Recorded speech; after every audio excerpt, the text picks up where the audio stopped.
សួស្តីថ្ងៃនេះខ្ញុំមកបង្ហាញពីរបៀប install ASX និង connect ទៅកាន់ desktop ជាដំបូងយើងត្រូវចូលទៅកាន់ setting បន្ទាប់មករកពាក្យ network ហើយយើងដូរ port ជា default វា net អញ្ចឹងយើងដូរមកដាក់ Pry adapter បន្ទាប់មកយើងចុច OK បន្ទាប់មកទៀតយើងចុច start ដើម្បីដំណើរការកម្មវិធី Ubuntu server ឥឡូវយើងរងចាំឲ្យវាដំណើរការសិន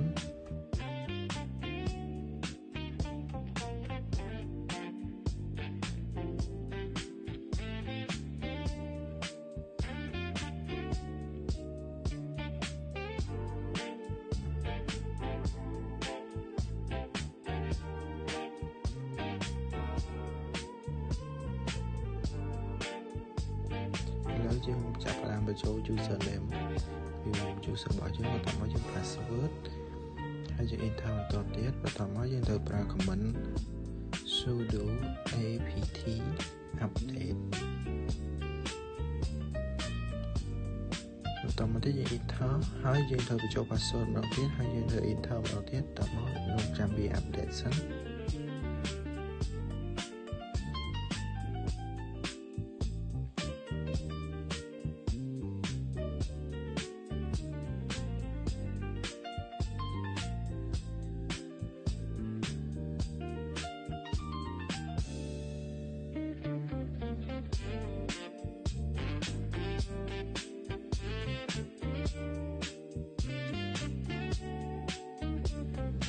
ឥឡូវការ update ចប់ហើយយើងត្រូវប្រើ command មួយទៀតគឺយើងប្រើ command ថា sudo apt install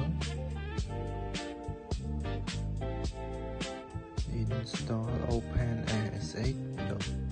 server បន្ទាប់មកយើងចុច enter ហើយបន្តមកទៀតយើងត្រូវប្រើ command មួយទៀតគឺយើងប្រើ command sudo system control ដែលយើងសរសេរថា system ctl enable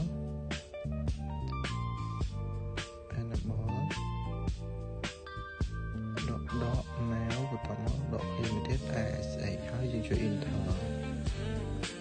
យើង install ហើយយើងប្រើ command មួយទៀតយើងប្រើ command ថា sudo system control ហើយយើងប្រើ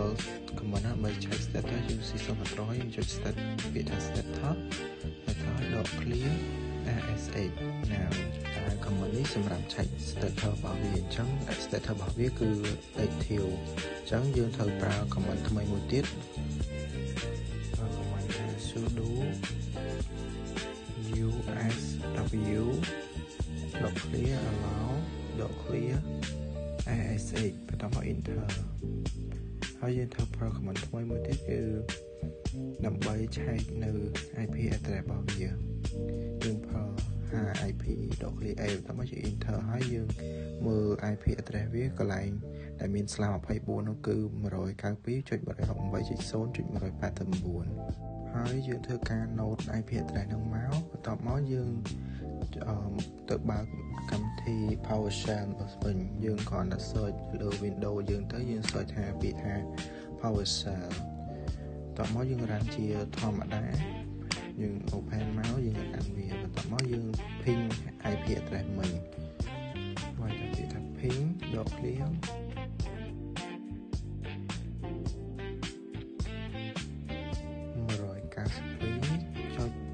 192.168.0.189 បន្ទាប់មកយើង enter ដើម្បីពិនិត្យមើលថាវាដាក់អត់អញ្ចឹងមកគឺឃើញបែបនេះវាដំណើរការហើយបន្ទាប់មកយើងចាប់ផ្ដើម connect ASX មកកាន់ PowerShell នៅ computer desktop របស់យើងត្រូវប្រើ command ថ្មីមួយទៀតគឺយើងប្រើ command ថា ASX .clear យើងបាយ username របស់យើងដែល username របស់ខ្ញុំមានឈ្មោះថា mono បន្ទាប់មកខ្ញុំប្រើសញ្ញា add បន្ទាប់មកយើងបាយ IP address ខាងលើរបស់យើងចូលមកគឺ 192.168.0.189 បន្ទាប់មកទៀតយើងចុច enter ហើយដល់កន្លែងនេះយើងបាយថាពាក្យថា yes មកបន្ទាប់មកយើង enter ទៀត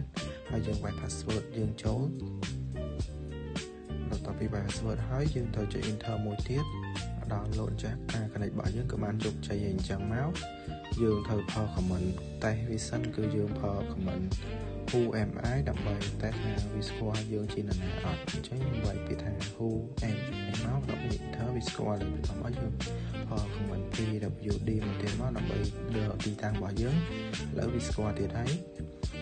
បង្ហាញបែបហ្នឹងគឺការ connect ASX របស់យើងមកខាង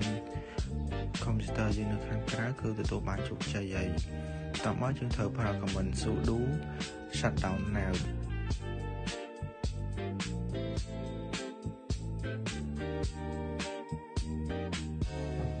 មកយើងចុច enter ហើយយើងបែរ password យើងចូលហើយចំពោះការប្រើ command shutdown now ហ្នឹងគឺដើម្បីកុំឲ្យមានបញ្ហាទៅលើ U2 server របស់យើងដែលយើងបិទទៅវាមានសុវត្ថិភាពកុំឲ្យខូច U2 server អញ្ចឹងជាចុងក្រោយវីដេអូរបស់យើងមានតែប៉ុណ្្នឹងសូមអរគុណ